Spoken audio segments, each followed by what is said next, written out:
So Valorant has been around for about 4 years now, shifting metas and adjusting in-game mechanics. And despite all that, if there's one thing that really remains constant, is that the fundamentals really stay the same. And while it generally does take time to learn things, there are those things that we wish we all knew from the start. That said, here are 20 Valorant tips that I wish I knew sooner before falling into that rabbit hole. So to start things off, one of the most important things I had to learn, probably a bit too late in Valorant, is that like 90% of this game early on comes down to mechanics. There's a ton of strategy at the higher levels of Valorant, but unless you're capable of shooting back, not much of that strategy really matters. Take this scenario for example. You got the perfect flank on an enemy, they don't expect it at all. You've completely outplayed them mentally. But then you whiff on the kill, man. Not even a big whiff either, maybe just a little whiff. It's not like you messed up strategically, you just missed your shot, which totally happens all the time actually. But if it's happening a little bit too much, maybe you got a problem. You got to train your mechanics. You got to put in the hours to do it. Luckily, over at SkillCapped, we recently published a brand new Calm Aim course focused on helping players that are just like you develop their mechanics at lightning speed so you can start climbing really today. This course is packed full of all the things you need to know about achieving Calm Aim in Valorant. We even finished off with our very own Aim Labs playlist to help those players who are looking to get that extra edge in-game. Now, we're so confident we can actually help you get to mechanics that are immortal level actually, that we can even offer a rank improvement guarantee, meaning that if you don't climb, you don't pay. Now, if you're wondering what rank you could be in just a few short weeks with our courses, be sure to check out our free ranked calculator with the link in the description below. And other than that, let's talk about our other tips that you need to know when you start playing.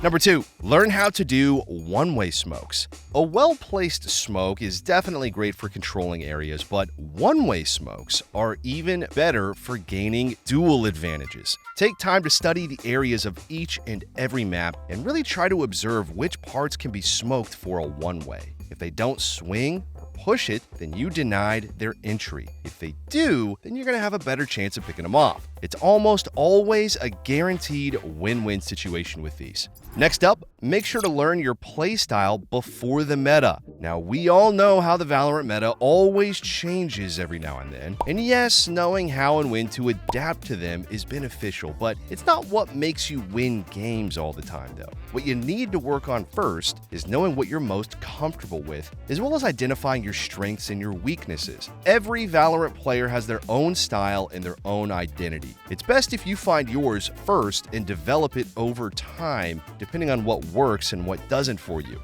Once you're comfortable with your own game, you can start applying some flexibility with Valorant's ever-changing meta.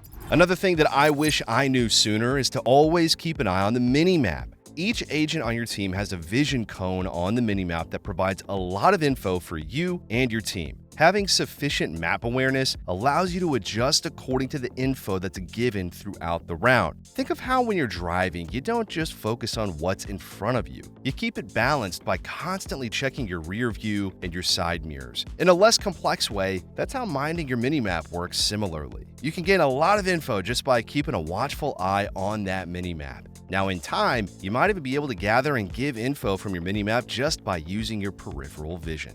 On to the next. One of the common reasons why low elo players lose rounds is because they don't know how to hold angles efficiently. Now, based on experience, this mostly happens because there's no clear communications among the team, or your teammate ends up getting baited because you didn't want to reveal your positioning in a corner. The best ways to defend a choke point include playing for trades, peeking off at the first contact, and playing high-low setups. Remember that Valorant is a team game, and your chances of defending angles and choke points significantly increase when you and your team are on the same page. Number 6. Don't dwell in the past. If a game goes really bad, for whatever reason it does, learn what you can from it and move on. Same with life, really. If a round went terribly, focus on what you can do to improve the current and upcoming rounds. You're not going to better your chances of winning the game by arguing about the previous rounds and living in the past. Valorant, just like any other video game, is meant to be played for fun and not just competitively. So don't stress yourself by bombarding your head with thoughts and scenarios you can't change or have no control over. As they always say, GG, go next. One thing I've had to learn the hard way when playing Valorant is to be specific with your comms. Imagine calling out your teammates saying, "It's A," just from hearing one or two footsteps. Then, it turned out to be a bait, leaving mid or the B side open for plant. Now, I'm sure some of you guys have been there before too, and that's why you need to be calm and specific with your in-game comms. At least, how many footsteps are you hearing? Which utilities did you hear or see? The more specific you are with those comms, the more accurate your judgment is going to be when responding to the enemy's attack. Next up, avoid overheating too much. To all my duelist mains out there, I know you guys have been guilty of this sin just one too many times, and trust me, I've been there too. But think of how many times we've contributed to losing a round because we continued to push forward instead of controlling the site and just playing time. Now, I know there's moments when every headshot is connecting and we start to feel like tins on each round, so we capitalize by hunting for more of them until we get humbled because we pushed into 3 people alone and we could have helped reinforce the space we have on site. If you really feel like you can best your enemies with your aim, get your team on the same page with you. Allow them to support you with utilities like flash or smokes so that you can hunt more efficiently. Now, for all my defeatist friends out there, always remember that Valorant is a game of momentum. Just because you're down in numbers or a certain play isn't working out like it normally does, it doesn't mean you've completely lost. Now, in most cases, all it takes is a moment of spark to win consecutive rounds. May it be a 4v1 clutch or a flawless round, as long as it boosts your team's spirits, everything is always winnable. For instance, a thrifty round always works wonders for shifting the momentum. Not only is it going to boost your team's morale, but also your economy to carry better guns in the next round. Another prime example is winning pistol rounds, which usually gives 2 or 3 more consecutive wins due to the economy buildup. Like the pro players say, we got the next one. For our 10th tip, familiarize yourself with every role. Now, you don't necessarily have to master each role and perfect their usage. Just being knowledgeable on how a specific role or agent works is enough for you and your team to act accordingly when pitted against them. Knowing how certain utilities work and are often used will also help you devise counterplays and strats in various situations. Next up, clear every corner as if there's always someone waiting there for you. Generally, this can be situational if you already have info or control over a certain area, but otherwise, expect that there's always going to be an enemy in each and every corner.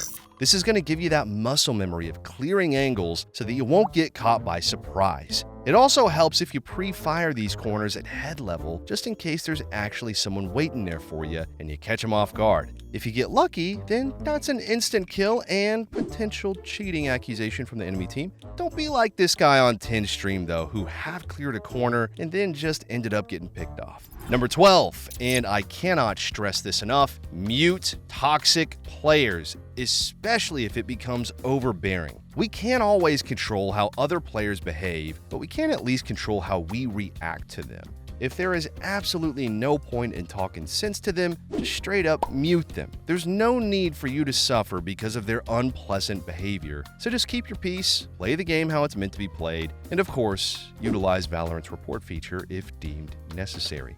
Another thing I wish I did early on is to try every gun in the game. Valorant gave us a variety of guns to work with in different situations, and while we should always aim for rifles in an op, other guns do have massive value depending on the scenario. For instance, a Stinger or Bucky pose just as much a threat to the enemy team as rifles do. It all kind of depends on how you position yourself along with your teammates.